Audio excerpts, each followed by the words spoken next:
で、今日の私からのメッセージ。Like a moth to a flame, villainesses keep marching straight into bad endings. Execution, exile, public humiliation, broken engagement, or straight up death. Their lives are practically an any percent speedrun to the fastest bad end. And you don't even need to look deep into romance anime to see this energy. Even in games that I play, like a sane person, I keep running into villainous coded women who are basically just gorgeous disasters that turn into ashes. Ripperonis. Yeah, one of them is literally a flaming moth. Today, we are talking about Otome Isekai Villainesses, the saboteurs, the disruptors, the manipulative little problems society loves to punish. And yet somehow we keep rooting for these doomed FMCs. So why have these villainous stories taken over modern anime? It's Yakurejo, right? There you go. Yeah, right. Why do we keep rooting for these girls? And why does it feel like their stories are quietly admitting something a lot of us already know? Obedience is not always rewarded. Yeah, alright, don't click off yet. Every time I bring up even a tiny bit of history in here, most of you start disappearing like anime dads in a backstory. I swear it'll be short and worth your time. For the longest of time, society sold us simple rules. Bad girls get punished, good girls get rewarded. Japan wasn't exactly subtle about it either. In general, the Meiji era told women stay home, raise kids, keep the house together, and be as socially convenient as possible. That was the whole Ryosai Kenbo idea, or good wife, wise mother, becoming part of the cultural script. Same with Yamato Nadeshiko, the idealized proper woman image. Graceful, modest, quiet, low cortisol, and socially acceptable, yada yada. In other words, the rules were simple. Be good, be quiet, be useful, be lovable. And if you step out of line... Insert Danganronpa Tick of It meme. Huh, what a weird line. Yeah, I guess learning sex ed before getting press is a relatable bad end. Anyway, did it work back then? Sure, in the sense that the system knew exactly what kind of women and men it wanted. After all, feudalism ended and Western colonization failed there. But modern life plays like claw machines. Some bad people thrive, some good people suffer, and plenty of people do everything right just to end up with absolutely nothing. Broken promises everywhere. The true roguelike. Alright, as with most Santora videos, this one got disgustingly over-researched. I didn't need to do that, but some say Otome Isekai Villainess is about breaking free from patriarchy. Some compare them to male isekai power fantasy, and some think it's just self-insert escapism for women. Some of those takes are right, some are complete ass honestly, and that is where I realized something. Have I truly ever wanted to be in their place?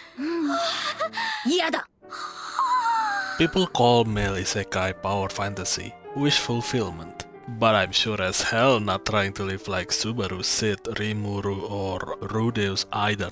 Living with RBD? Hell! Alright, that's enough. I don't want their trauma and problems. What I really want is their agency. The freedom to push back. The freedom to choose. The freedom to stop treating society's script like gospel. Because whoever you are, you'll get shoved onto the same conveyor belt eventually. Life's conveyor belt. Go to the right school, get the right job, land the right love partner, follow the right rules, and your life will turn out fine. Supposedly.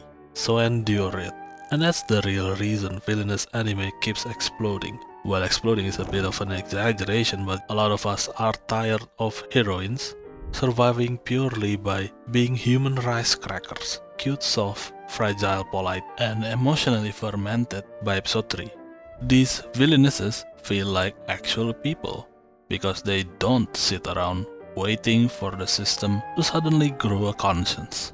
They stop assuming rules alone will save them, and that is probably the real fantasy.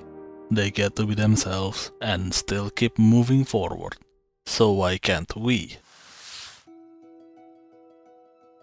I'm not saying obedience is automatically bad, and I'm also not trying to downplay women who are just happy living normal lives. Some people really do want to follow the system, keep things simple, and that's fine. Not everybody wants to go full Maleficent and burn the kingdom just to rewrite fate. And that's... but you know, that's not really being a villainess at that point. That's like ordering biryani, shawarma, or pho in Burger King. Like, what the fuck are we doing? That is also to say, modern Otome Isekai Villainess stories are not really about evil. Hell, most of these so-called villainesses are not even villainesses in the first place. I'm looking at you, Seventh Loop. They are usually good-natured, chaotic neutral, or just stand out enough for the story to label them as the problem. What they really represent is basic survival under unfair expectations, because that's the real appeal. It's about someone being told to stay in their lane, then looking at said lane and going, no. That's why we root for them. They're doing what most of us wish we could do. When life starts acting like the Sibyl system, that's also why you cannot always tell whether these villainous anime will be your thing, just by the demographic label alone. Because the villainous web novel pipeline was never really built around that in the first place. Shoujo muke can get bloody, josei muke can be fluffy, and then there's something like from Bureaucrat to Villainess just casually funk walking in as seinen muke.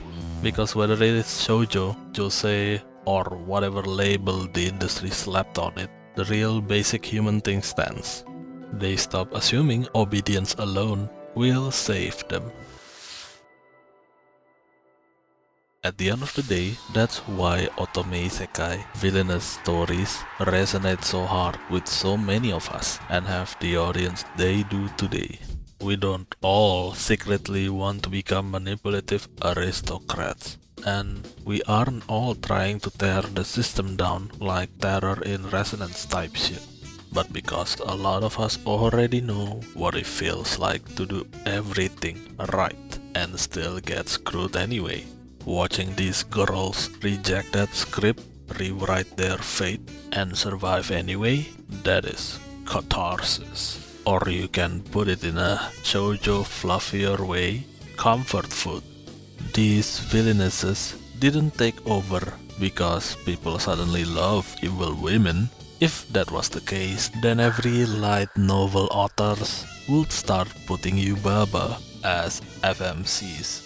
Yeah, Spirited Away is an isekai. These villainesses took over because we are tired of pretending obedience was ever a guaranteed happy ending. So, whether or not you decide to stick around for the next video, stop waiting for the perfect shoujo moment and address the villainess in your hearts. Thank you for your time and tata!